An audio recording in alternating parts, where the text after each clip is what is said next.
Simchat Torah always struck me as a day defined by opposites. We both complete reading the Torah and begin reading it anew.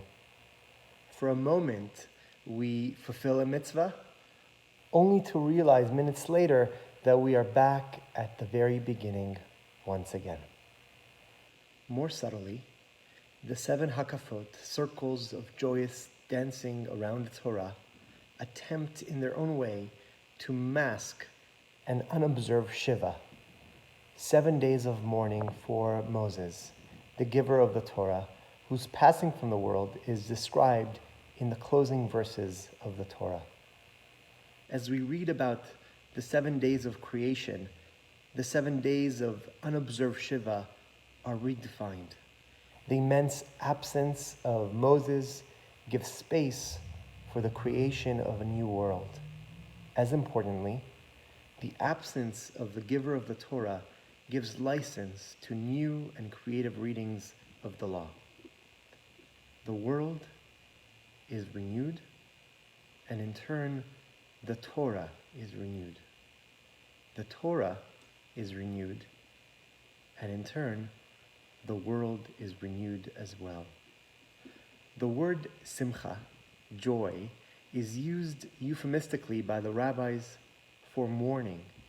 As prime example, Masechet Smachot is the tractate that delves into the laws of mourning.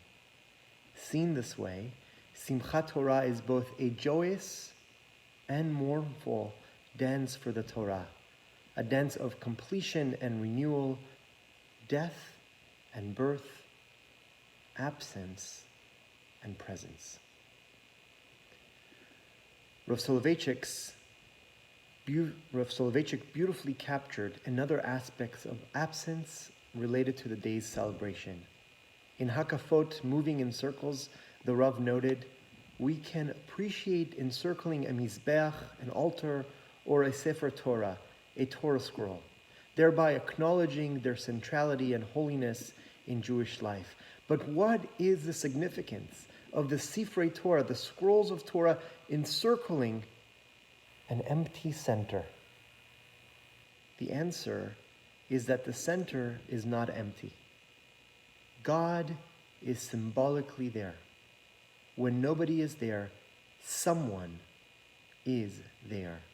There is no place bereft of his presence.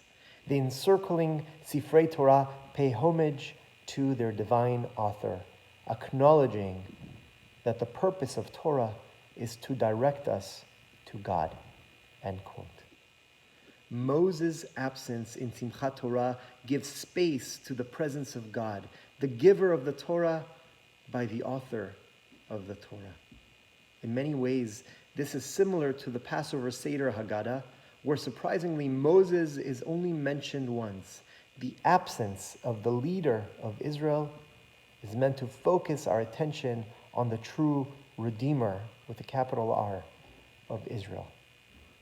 There is another insight from Rav Soloveitchik that resonates deeply with me. During Hakafot, all marchers are equidistant from the center, from God, writes the Rav. One may be Rabbi Akiva, another the Gaon of Vilna, and the next humble hewers of wood and drawers of water. All have equal access to God. No doors of heaven will open before whoever devoutly knocks on its gates.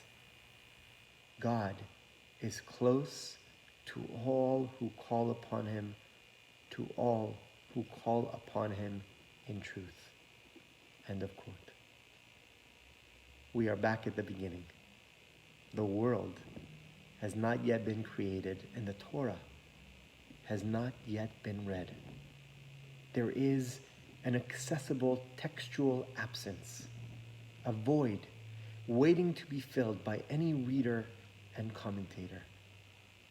There is a presence waiting to be reached by anyone who truly seeks. The music stops, even as a new tune is heard. One dance ended, but it's hard to tell, for the circle forces a new dance to begin.